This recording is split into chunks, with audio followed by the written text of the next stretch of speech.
Salut, j'espère que tu vas très bien. Alors, je vais te proposer aujourd'hui le second opus précisément posé sur ce qui est du registre des situations karmiques. Et je vais ajouter quelques points à ceux que j'avais dit précédemment sur l'identification en fait d'une situation karmique. Mais avant toute chose, je ne vais pas faire beaucoup de liens encore pour l'instant avec la dimension astrologique en ce qui concerne les marqueurs qui vont être potentiellement plus révélateurs que d'autres de situations karmiques. Néanmoins, je te souligne quand même que nous sommes en pleine période d'éclipse jusqu'à la fin du mois de mai et que ces périodes sont particulièrement propices à l'émergence justement de situations karmiques. Et que c'est un petit peu ce qui justifie aussi le podcast que je te fais à ce propos dès à présent. Autre point aussi sur lequel je vais revenir, je parle de situations au sens large plutôt que de relations, pour une simple bonne raison, c'est que quand on va parler de situation, on peut mettre l'idée de relation à l'intérieur d'une situation, mais c'est surtout que situation karmique nous évoque une vision, j'ai les poules qui sont bavardes, une vision un peu plus sur le mode de système. Alors c'est le cas aussi pour une relation, mais dans une relation, alors surtout en ce moment, parce qu'on approche, les luminaires seront sur l'axe Scorpion, les luminaires seront sur l'axe Bélier, Balance lors de l'éclipse, et les nœuds lunaires qui sont eux les porteurs du karma seront sur l'axe encore, la fin de l'axe Taureau-Scorpion. Et comme nous sommes quasiment en preview de la bascule des nœuds lunaires sur l'axe Bélier-Balance, l'axe Bélier-Balance questionne énormément les relations, la juste place de chacun dans les relations, les recherches d'équilibre et d'affirmation juste de soi. Donc on a quand même le parfum de relation qui est tout à fait centré autour de ce que je vais te dire, mais pour les raisons que je viens de t'évoquer, je vais préférer continuer à parler de situation au sens global et général du terme. Alors, situation karmique. La dernière fois, je t'avais parlé des éléments qui permettaient de les reconnaître. Il y avait la familiarité et l'attraction-répulsion qu'on déclinait en fait sur le même temps, qui provoquait une forme un peu de confusion sur la compréhension globale de ce qui était en train de se vivre par rapport à une situation karmique.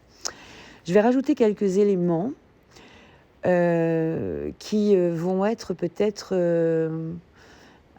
un peu plus subtils. Alors je m'appuie vraiment, non seulement sur mon expérience bien entendu, mais aussi sur ce que je peux entendre et partager au cours de mes échanges, au cours des consultations que je fais. Donc pas mal de choses qui viennent corroborer cette classification et cette précision que je vais apporter dès à présent.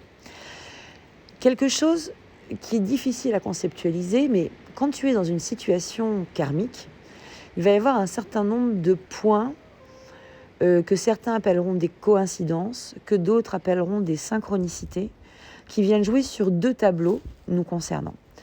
Alors, le premier tableau, je pense que les personnes qui ont une sensibilité particulière, une approche intuitive, médiumnique des choses, ont certainement déjà fait cette expérience, et pour les autres aussi, parce que de toute façon, comme tout le monde est en train de booster un peu sa sensibilité en ce moment, on est tous quasiment sur un pied d'égalité par rapport à ça, par rapport à nos perceptions. Le point qui changera, c'est la manière dont nous les interprétons et ce que nous en faisons. Mais la perception, elle est non discutable. Dans ces situations karmiques, il y a comme des éléments du coup de coïncidence ou de synchronicité qui apparaissent un peu en surbrillance en fait dans le décor dans lequel nous sommes.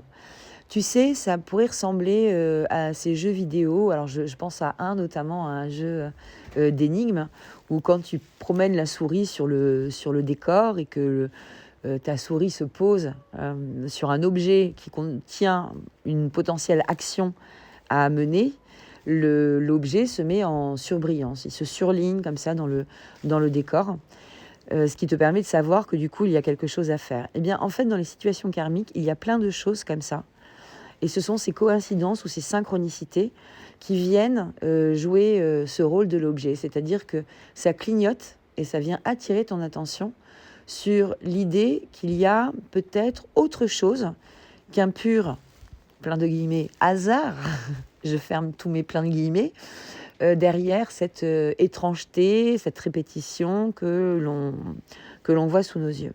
Et effectivement, c'est bien là pour ça, c'est bien là pour nous dire quelque chose. Et potentiellement, c'est en tout cas assurément là pour qu'on s'y intéresse un tout petit peu. Et pas que l'on fasse comme si ça n'était pas... c'était voilà, justement une coïncidence, quoi. C'est au-delà de ça. Alors ça met en levier deux choses.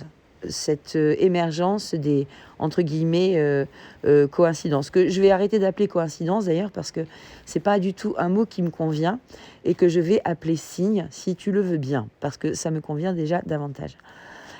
Le premier point, c'est que quand tu as ces signes qui interviennent dans ta vie, et qui viennent de manière suffisamment visible et limpide pour que ça te propose en fait une forme de sentiment d'étonnement, oui, note-le quelque part et puis essaie de réfléchir à quelles sont les résonances que ce signe que tu reçois peut avoir avec toi. La réponse est en toi à chaque fois, ce qui évidemment ne t'empêche pas d'aller utiliser les dictionnaires des symboles et tous les outils dont tu disposes, hein, qui sont infinis, pour aller comprendre ce signe-là sur différents plans. Le plan de ta vie, par exemple. Admettons... j'ai un souvenir marqué de mon enfance avec un oncle qui faisait le Père Noël régulièrement. Et c'était voilà, un moment particulier dans la famille. À chaque fois que je vais voir un bonnet de Père Noël, je vais éventuellement associer cette image mentale à l'image de mon oncle, qu'il soit vivant ou pas d'ailleurs. Hein. Mais ce qui d'ailleurs est quelque part... ne va pas s'exploiter de la même manière si le tonton en question est vivant ou s'il est mort. On ne va pas l'interpréter de la même manière. On va rester sur un cas simplexe pour ne pas partir dans la médiumnité pure avec les contacts avec les défunts, bien que ça soit tout à fait avéré. On va le dire comme ça. Mais admettons que le tonton soit vivant, il y a peut-être quelque chose dans la personnalité du tonton qui est éventuellement une forme d'indication pour moi. Peut-être qu'il y a un modèle à suivre ou au contraire à ne pas suivre dans l'exemple de vie que m'a proposé ce fameux tonton et qui s'avérerait intéressant d'aller relever à ce moment-là de ma vie à moi. Donc ça, premier point, donc on a une indication comme ça subtile, comme une forme de guidance personnelle qui intervient à travers ces signes-là que l'on reçoit. Et vraiment de cette manière-là très très importante, tu comprends qu'il y a effectivement un champ de ta vie personnelle qui peut être présent dans les signes que tu reçois.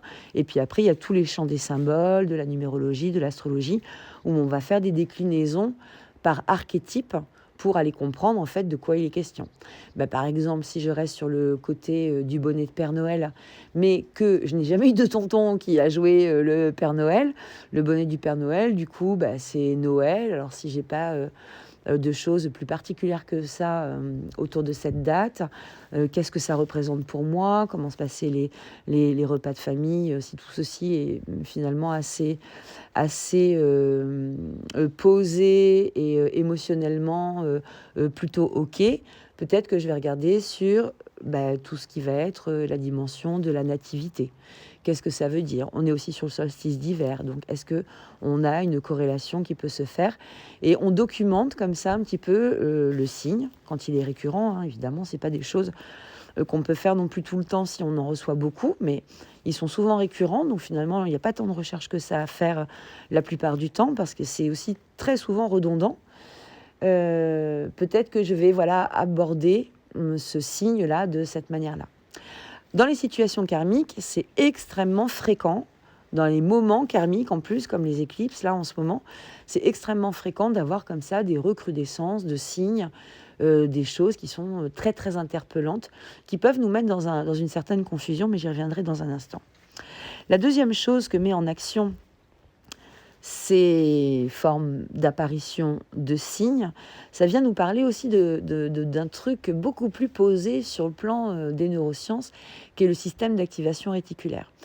Alors, le système d'activation réticulaire, j'en parle très longuement, enfin en tout cas suffisamment longuement, je pense, dans la vidéo intitulée Et l'univers t'aidera, disponible sur ma page YouTube, en sachant que cette vidéo va sortir de la diffusion publique d'ici la fin du mois d'avril, parce qu'elle s'intègre dans le cadre d'un programme de conduite de projet assisté par l'astrologie, et que du coup, elle restera à disposition pour celles et ceux qui sont inscrits au programme à partir de la fin du mois d'avril. Mais pour l'instant, je la laisse encore en partage public sur YouTube.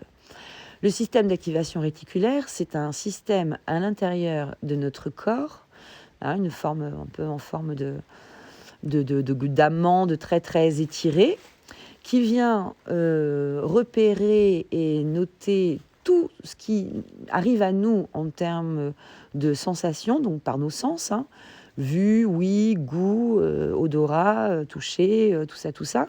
Et nous allons jusqu'au bout par également notre sixième sens et nos sixièmes sens et nos sens inconnus et non maîtrisés et non travaillés.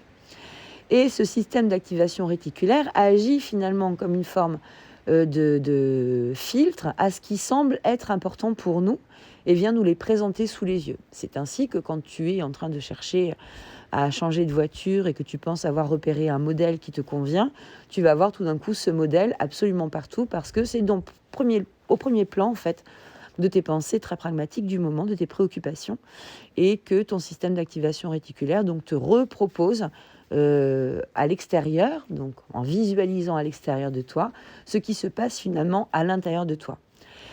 Pourquoi c'est important de prendre cette dimension des neurosciences et du système d'activation réticulaire quand on va parler du sas karmique? Eh bien parce que dans l'ensemble de ces signes et dans l'ensemble de ces perceptions récurrentes, redondantes que l'on peut avoir, eh bien il y a aussi l'information que nous sommes dotés d'un sens beaucoup plus subtil, peut-être que les sens traditionnels que l'on accorde à l'être humain, et qu'à travers ce sens beaucoup plus subtil, notre système d'activation réticulaire, lui, il comprend très très bien de quoi il est question, et il vient nous le proposer pour que ça puisse aussi remonter à notre conscience. Donc des informations sensibles, très fines, que nous captons sans nous en rendre compte, et qu'on imprime parce qu'il y a comme une forme de reconnaissance avec ce qui émane en fait de cette vibration. Donc ces signes, ces récurrences de signes, de coïncidences, de curieux hasards, on va dire, c'est un indicateur fort aussi que nous sommes dans une situation karmique. Alors ça peut aller sur plein de choses. Les dates, déjà, les dates sont extrêmement parlantes.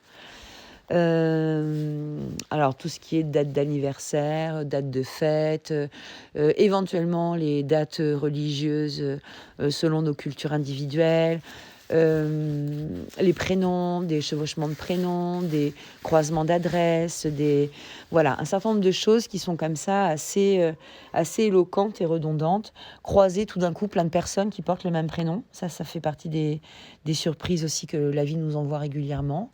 Se retrouver dans un endroit et se rendre compte qu'en fait cet endroit-là est le berceau d'une partie de la famille, par exemple, alors qu'on ne le savait pas.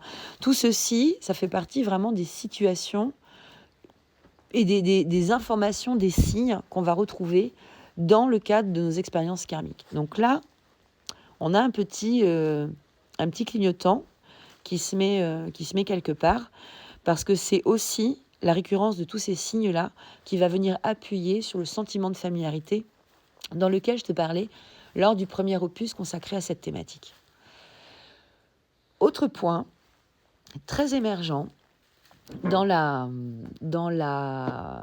les situations karmiques, c'est ce côté de confusion où finalement il y a des choses, des signes que l'on reçoit, où on va parfois se demander si c'est bon ou si c'est pas bon.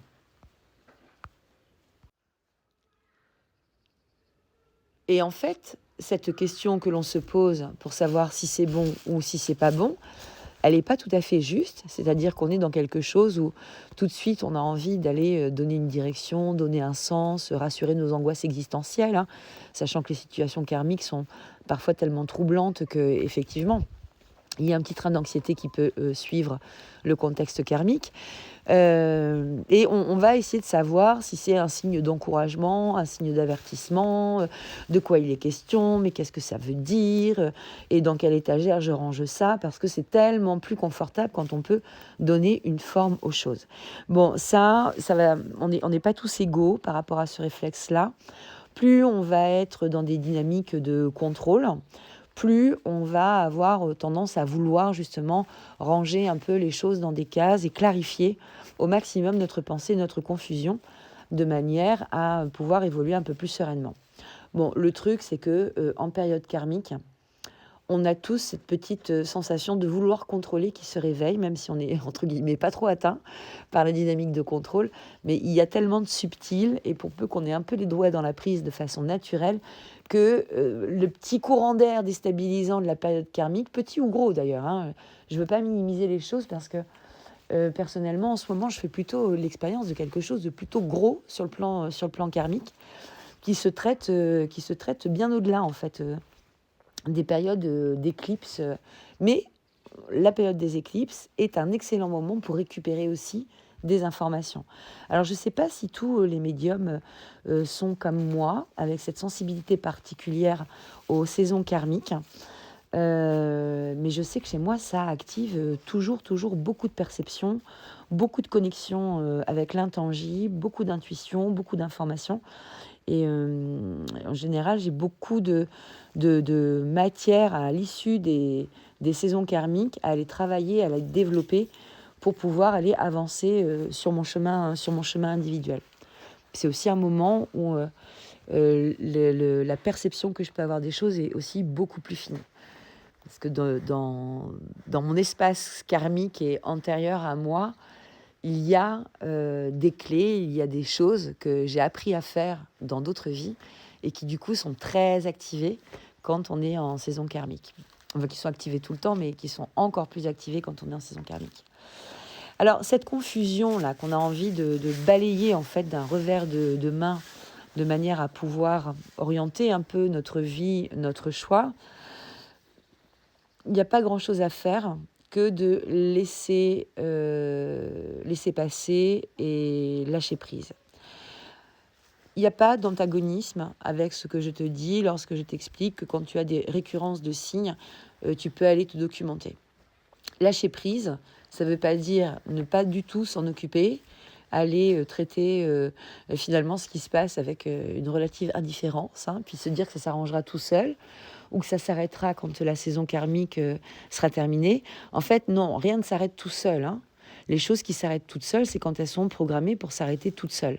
Quand l'univers commence à mettre sur ta route des petits cailloux, comme le petit poussé, c'est qu'il attend de toi, quelque part, quelque chose de plutôt précis.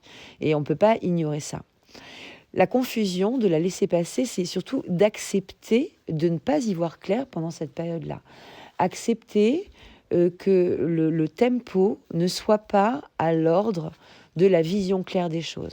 D'ailleurs, en général, mais tout est à singulariser parce que chaque cas est vraiment très particulier, mais il est assez peu recommandé d'aller entamer des actions conséquentes en période karmique, parce que le sas de confusion, il est là pour tout le monde, qu'on en soit plus ou moins conscient, mais c'est là, regarde les actualités en ce moment, tu vas vite comprendre où elle est, la confusion, là, elle est très très forte, on n'y comprend plus rien.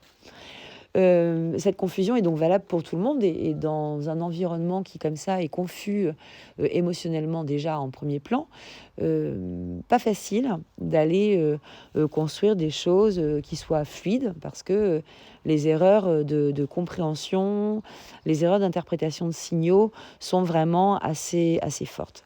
Donc lâcher prise, d'accepter finalement que ce tempo ne soit pas très clair dans notre esprit, d'accepter de se poser des questions.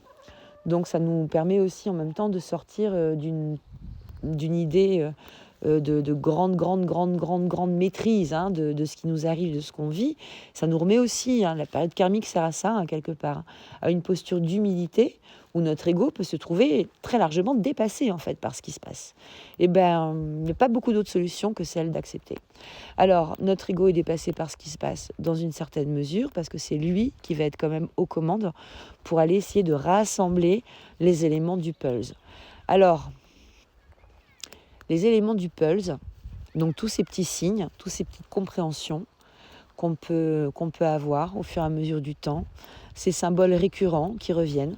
Alors par exemple, tu vois, pendant très très longtemps, et ça revient de temps en temps, j'ai un symbole qui refait surface dans ma vie, c'est la montgolfière. Et je ne suis toujours pas arrivée au bout de la compréhension de ce symbole, mais je n'évolue pas non plus comme une acharnée avec cette montgolfière. Mais je sais qu'elle est par contre un indicateur. Et en l'interprétant comme ceci, elle me parle beaucoup plus et je sens une résonance en moi. Elle est elle procède comme un indicateur pour moi. Elle vient me signifier certains moments, certains virages de ma vie qui se présentent.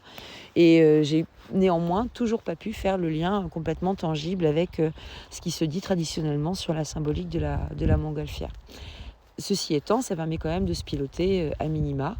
Et quand je vois les montgolfières revenir, je sais que mon système d'activation réticulaire a capté un truc qui, dans mon esprit, s'est associé au changement et aux modifications. Et il vient me le retraduire sous la forme de cette montgolfière. Peut-être que dans 1 an, dans 2 ans, ma vision de ces symboles-là dans ma vie aura changé, se sera modifié. Et peut-être que j'aurai une autre interprétation à faire, une autre compréhension. Et peut-être même que je me dirai, oh là là, mon Dieu, mais t'as cru ça pendant tout ce temps-là, mais qu'est-ce que t'étais quiche. Bon, ben oui, peut-être. C'est aussi ça, le rapport aux zones karmiques, c'est oui, potentiellement on se trompe. Potentiellement on se trompe et puis potentiellement c'est pas grave parce que c'est juste être vivant que d'avoir l'occasion de se tromper. Et en ce sens, c'est quand même plutôt une bonne chose. C'est l'occasion à chaque fois d'aller progresser, d'aller s'améliorer et finalement de se donner un peu plus de liberté, d'aller conquérir de manière un peu plus présente et consciente aussi, ce qui fait partie de notre pouvoir personnel pour aller exaucer et réaliser finalement ce qu'on a envie de réaliser dans nos vies. Ça semble quand même assez essentiel. On aura l'occasion de revenir sur les différents plans de ces situations karmiques. L'idée phare reste quand même toujours la même. C'est ce qui nous est donné a un sens. En tout cas, c'est comme ça que je choisis de voir les choses. Ça a un sens.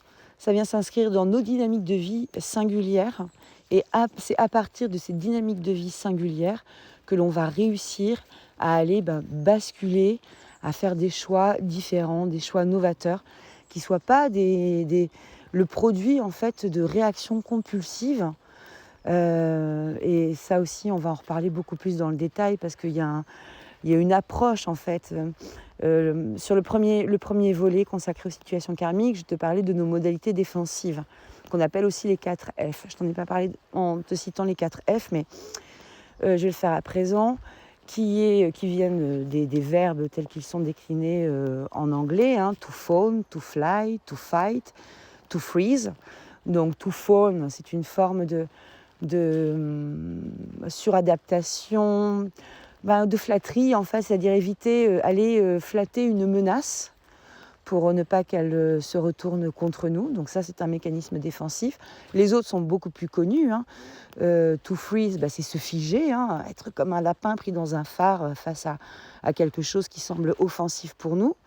Fight, se battre, pendant le combat. Et fly, s'enfuir. Hop, on prend la poudre d'escampette et on court à toute vitesse. Ces 4 grandes modalités de réaction par rapport à des situations qui peuvent être notamment karmiques, quand on se sent dans des niveaux de confusion trop forts, potentiellement nos besoins de sécurité peuvent nous faire rentrer dans des postures défensives. il y a trop d'émergence de choses, quand ça tombe un peu trop fort, un peu trop vite, quand il y a beaucoup de signes, quand éventuellement il y a des événements qui peuvent avoir aussi une dimension traumatique qui tombe dans des périodes karmiques, on peut complètement, avec une vitesse folle, même j'ai envie de te dire, basculer dans des postures défensives. Regarde dans quel type de posture tu es, et ta carte astrologique peut aussi te donner des informations pour savoir dans quel type de posture défensive tu te retrouves le plus souvent. Il y a des indications très intéressantes à récupérer là. Donc on aura l'occasion, oh il pleut, on aura l'occasion d'en reparler parce que je trouve que c'est assez intéressant que d'aller entrevoir ce qui est de l'ordre du karmique comme étant vraiment une guidance, quoi. C'est comme ça que moi je m'en sers au quotidien, c'est comme ça que je m'en sers en plus, de plus en plus.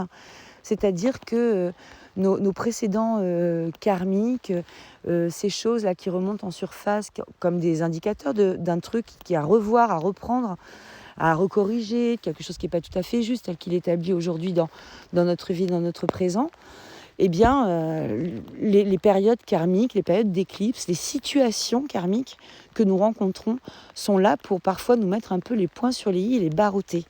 Mais il y a une manière de les vivre qui est sans drame. Et ça, c'est plutôt agréable de savoir qu'il y a une manière de le vivre sans drame.